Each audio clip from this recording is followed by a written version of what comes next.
Hello everyone, welcome. Okay, I am going to be talking about restaurants, small restaurants, and how do you manage to pack in those restaurants. Kavan, my first question is straight to you. Okay, so one of the things I noticed is that women on dating apps have been putting this as one of the things that they want in the potential partners. Can you get me a reservation at Nauru? How and when did that happen? I think it's been happening for a while now, over multiple platforms. I'm not on them because I'm married, but I've heard it happens. And so there's this girl who had put up a whole story about, hey, if you take me here, and then there was an arrow, and then you swipe, and then there was a restaurant, which is the picture of the restaurant. And she said, if this happens, I will gladly go on a date with you. And we've got another request. And you're married or? No, I'm already married. That's the first. That's my opening line. But so there's this other person who said me having a successful marriage depends on this. So this is already somebody who's already married, and he's under immense pressure to make a reservation at the restaurant happen. This is a. I cannot believe that a bowl of ramen can get someone married, but kudos to you for making that happen in the food space. Thank you. Akhil, moving on to you, how do you feel about women in their Louis Vuittons from top to bottom, dripping in Christian Dior, waiting in the hot Bandra sun to get a plate of Bene Dosa? I feel very grateful. I feel grateful anybody comes to Bene really, but more grateful that women, men, kids, everybody, and some of the descriptive personalities that you mentioned also come. It's very humbling. It's very, very humbling. We didn't expect anybody to come. It's like getting a Bene Dosa is like the iPhone experience. You have to wait in queue and you have to prove that you deserve a dosa. Did you ever imagine that that is what Bene was going to be before you opened it? Not at all. Not at all. Bene was started by my wife Shriya and me, and we literally didn't expect anything. So the fact that people came, or the fact that there was a queue, it shocks us even today. Why Bene Dosa? Why just that dish? True love. I love a good Bene Dosa. I missed it. I moved to Bombay 12 years back, to Mumbai 12 years back, and I just couldn't accept the dosa that was available here. Genie dosa and palak paneer dosa. I mean, you may like it. You know, there is a restaurateur on this table who has many restaurants and he does a decent dosa. Not a dosa, but like could do a dosa. He can do anything. Yash, do you agree that Bombay doesn't have good dosa and that's why he had to open a restaurant that does dosa? I think he said Bombay doesn't have a good Bene Dosa. Oh, absolutely. Don't misquote him. We are at India Today. Thank you, Yash. Okay, all we right. decided He's beforehand. been very regional Journalistic with dosa. integrity is something we all need to stand for. With the dosa. Okay, so why don't you tell me then, Yash, from Dua Lipa to Dua's mummy and papa, which is Deepika and Ranveer, both of them have come to Papa's. I know Dua Lipa was there with her boyfriend too, or so I saw on Manav Manglani's page. Can you describe Papa's to me? But you cannot use the word that you often use, which is experimental, seasonal, and cuisine agnostic, which I personally feel that are the most abused and overused terms in the food world. So for me, I feel that I'll give you the simplest and I'll give you explanation also, is Papa's is a happy memory. You know, like if you remember the early 90s, I don't know if you were born, I was there. But going to India's first McDonald's, right?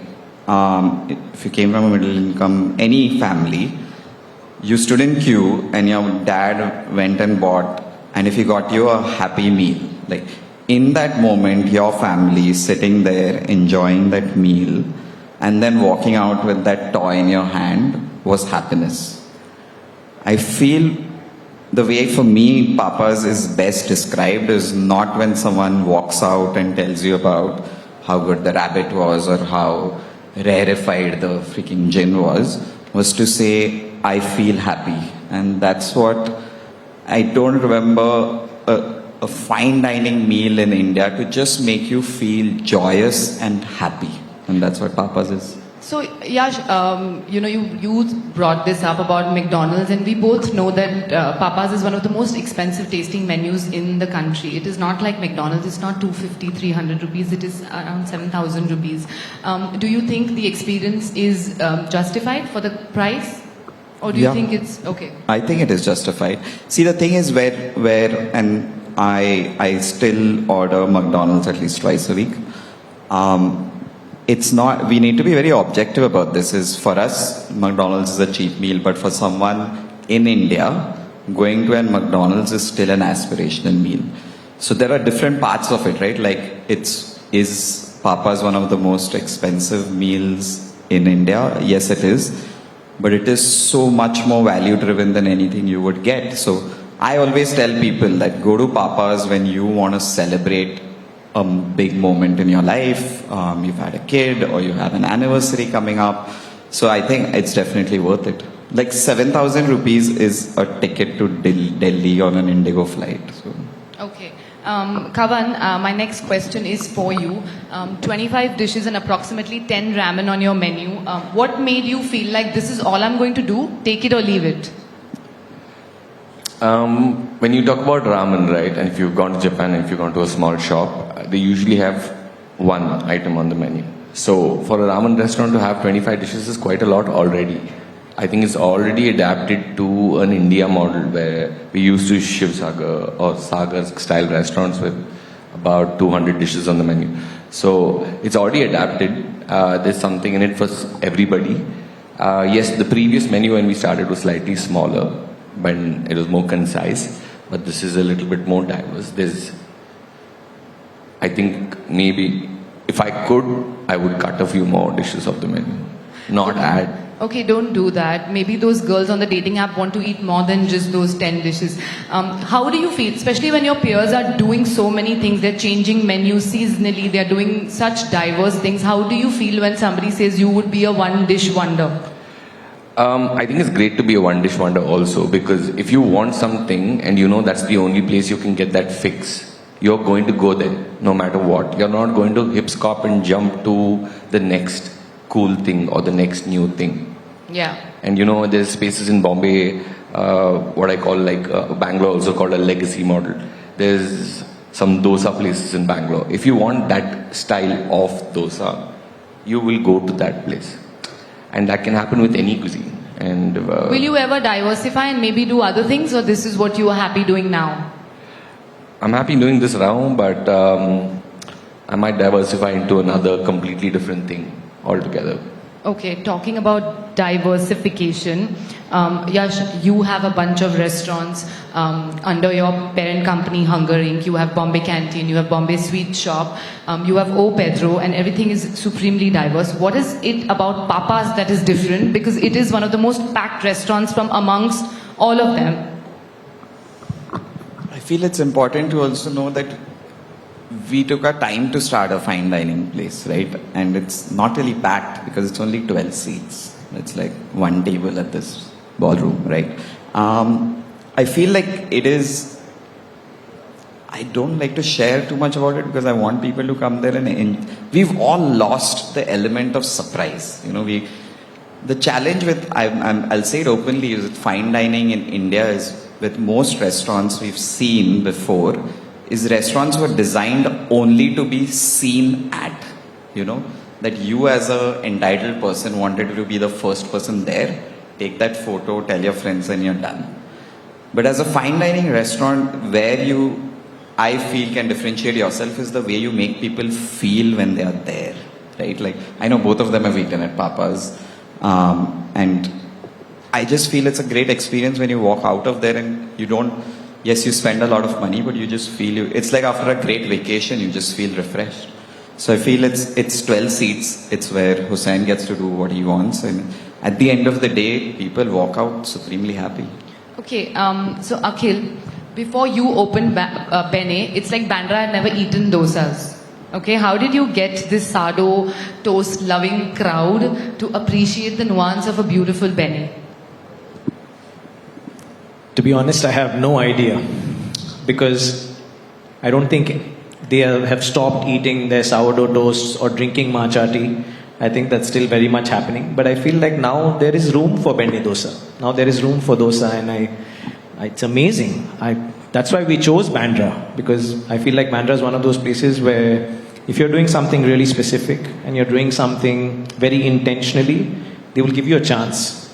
Then it's up to you if you can show that you're doing a good job, and that's why we started small.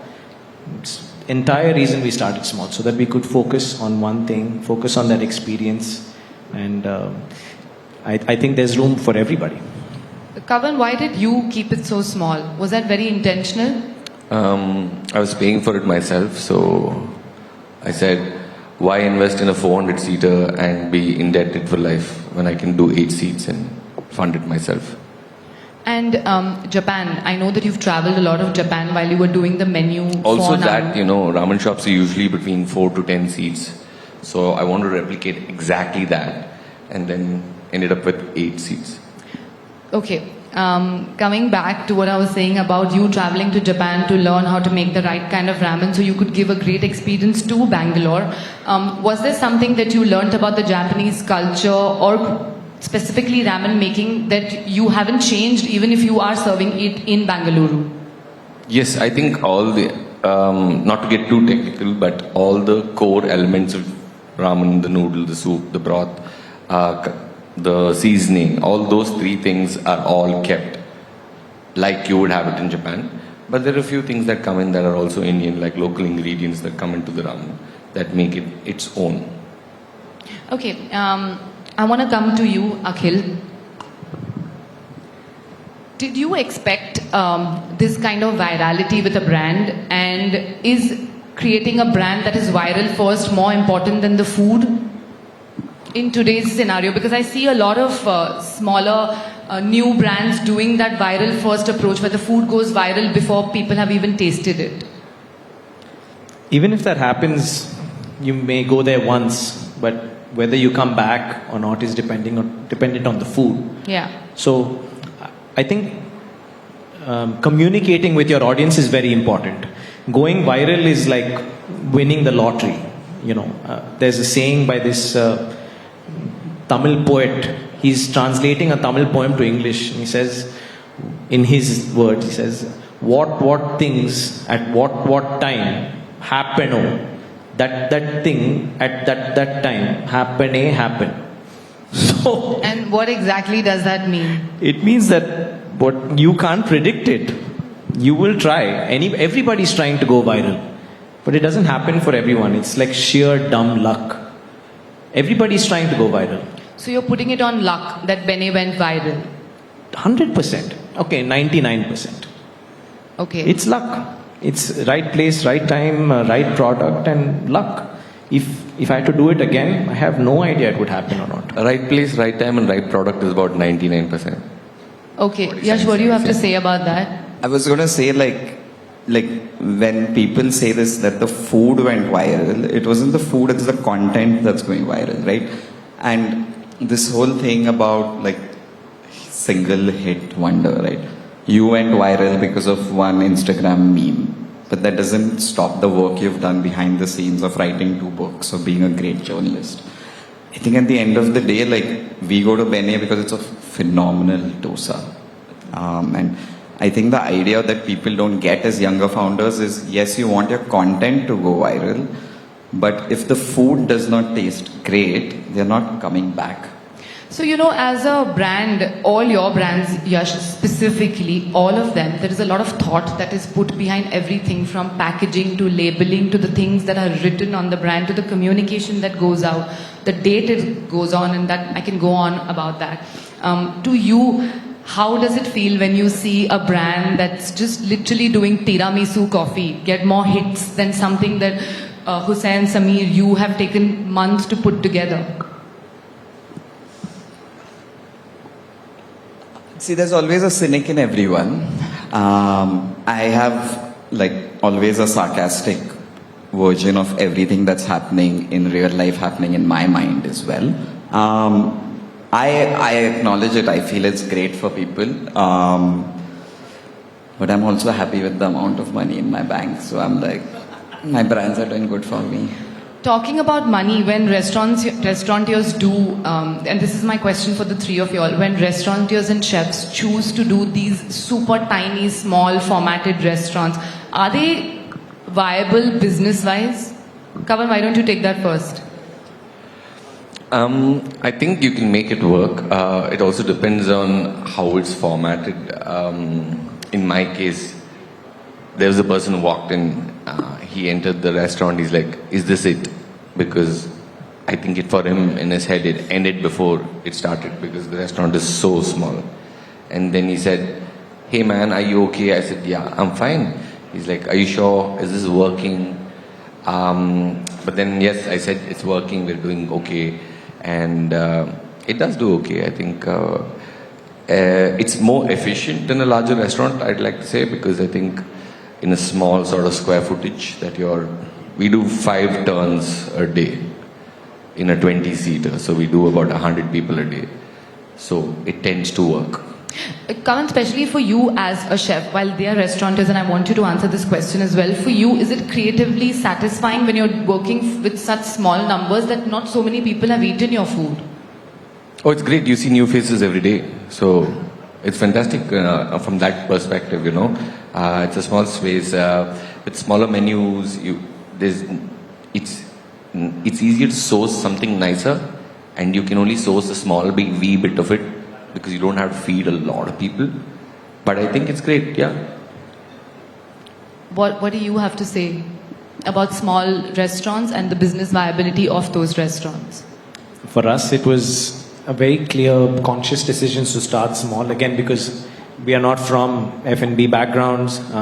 We wanted to mitigate the risk. We're putting in all the money ourselves. So we said, let's start small and try to focus on the food and try to focus on the experience and try to be as efficient as possible, which is what the Darshini model is. And that's why we have standing, no seating. It's I think if you ask me, it's a very, very viable model, more from a risk perspective, because the amount of investment is lesser. So if it does well, your turnaround is also very good. So for me, if someone is a new restaurateur, I would recommend starting small. I would not say open a 400-seater restaurant or a 100-seater restaurant. I'd say open small, perfect your product.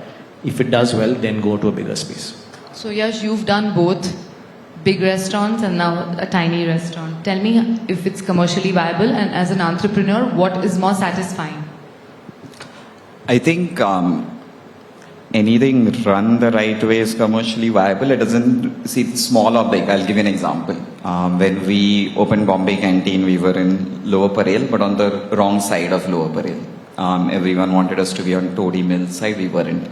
But what that made us do was keep the rent much lesser, like 1/4 of what people were paying on the other side. So although Bombay Canteen now looks like a large restaurant, our team was 20 people when we started. Veronica's, on the other hand, is a 20-seater cafe, a small space. It does 300 people a day. So I feel like at the end of the day, what I love what he was able to do with Bene is the fact that what a Cafe Madras has done throughout, right? Like, did anyone go to Matamgad 30 years ago and tell uncles there, "Oh, aap viral ho gaye ho"? They always had a queue. He's created the queues for the next generation, whose nostalgia now will be Bene Dosa and not the dosa in Matunga. And I think that's great. So I think financially, as long as your product is good, people are coming in, no matter the size of the space, it will be profitable. In my mind, there's joy in both. I'll give you an idea. Like on Ganpati, our brand Bombay Sweet Shop delivered 10,000 deliveries in one day in Bombay. And on the same night, Papa's served 12 people. So I think we have both sides of the spectrum. One of them makes your hair go more white than normal, but we love it. That's the challenge of it. Well, Yash, you say you love it, but actually you're ranting quite a lot and creating so much brouhaha about people asking you for reservations. It's on your WhatsApp display picture is that I do not take reservation for Papa's. Okay? Why open a restaurant if you didn't want to give people a seat or access? Have you been to Papa's? Yes, I have. So clearly I'm not doing a good enough I'm job like of one gatekeeping. person. I can. How many people here in the audience have been to Papa's? That's See? a lot. There you go. That's a lot. There you go. But the people who follow me on Instagram took that choice, right, to follow me. I don't want to be that founder who's just talking about life is so rosy, I'm sitting at the beach, look at my pina colada. I do rant. I rant because in this country, service gets misconstrued to be servitude, right? Entitlement is what really pisses me off, and that's what I rant about. Is a reservation at a restaurant or a flight ticket or your Indigo flight getting delayed, we love to yell at the lowest common denominator is the one person in front of us. If you didn't get a Papa's reservation, for me is like tomorrow if you plan to fly to New York a month later and you didn't get a ticket on the flight, do you call Richard Branson and be like, "Aur ek flight laga de"? No, right? Like, you just wait for the next ticket to get free. So why that sense of entitlement when it comes to restaurants? Why that? And that's what I rant about. And if people don't like it, don't follow me. Do you feel that too, Kavan? Do you feel there's a lot of entitlement when it comes to asking for a seat at Nauru?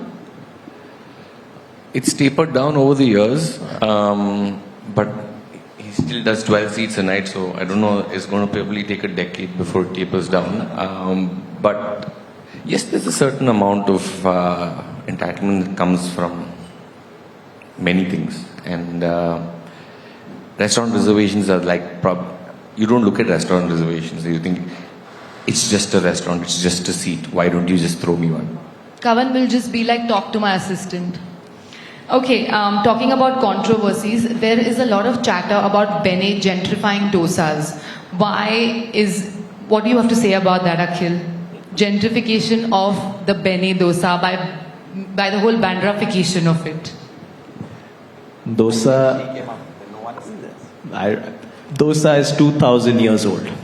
I am not even a blip on the radar of dosa. But what I can say is, if you come to eat it and you say it's gentrified, I don't care. As long as you're not, the day you put avocado on it, I will say it's gentrified. Exactly. Until then, it's pure. See, for me, this is the dosa I ate growing up. Just because I am standing behind the counter and making it, doesn't gentrify it. You know, some Anna is not standing behind the counter with, lungi or a veshti and making dosa. I'm standing there with my baseball cap making a dosa. That doesn't gentrify it. The dosa is still what I ate growing up. It's a 60-year-old recipe. And Deepika Padukone approves it, so who are we to question it? You can question. That's the beauty. Okay, before I let y'all go, I have a quick session. Between the three restaurants, you have to kill, marry and hook up. Okay, so between Papa's, Nauru and Bene. Kill one, marry one, hook up with which one? Yash, you go first. All say. Yeah, kill, marry and hook up. Which one will you kill, which one will you marry and which one will you hook up with?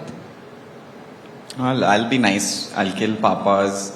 I'll marry Bene because I think I can eat it every day.